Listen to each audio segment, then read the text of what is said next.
Salary increase for public school teachers may result in closure of private schools, Vice President and DepEd Secretary Sara Duterte said.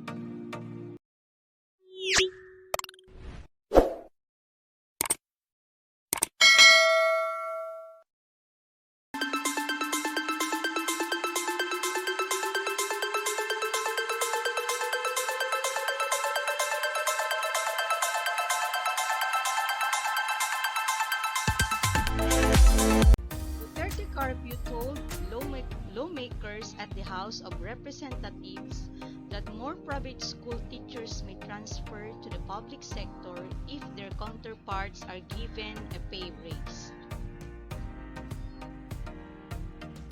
She was asked by House Deputy Minority Leader Franz Castro of ACT Teachers Party List if she favors increasing the salary of public school teachers.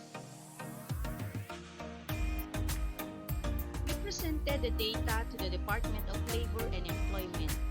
The comparison of salaries between the private educational institutions and public schools, Duterte curfew said. Clearly, there is wide disparity. The opinion of Dole is that the market standard is the private sector, she added.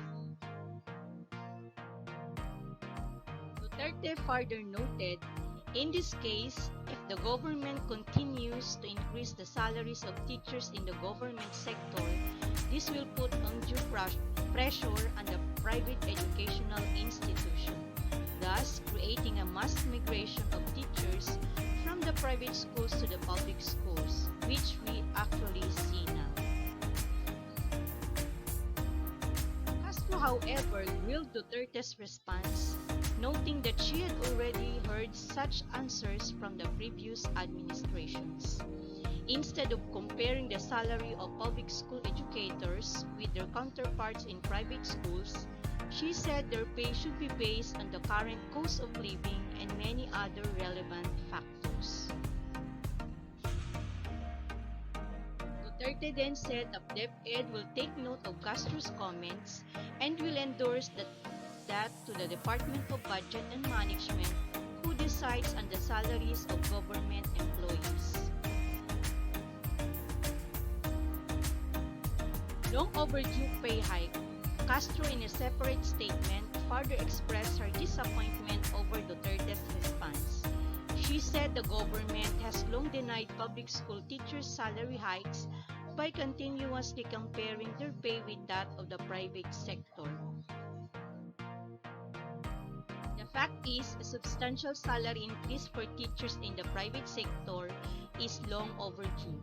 Salaries of public school teachers should set the standard for salaries in the private school, not the other way around, the lawmaker argued. Castro also slammed the lack of concrete plans to back the high target outcomes earlier presented by the DepEd. Castro then vowed to continue reviewing the DepEd budget as they push for sufficient and adequately allocated funds to address the worsening learning crisis in the country.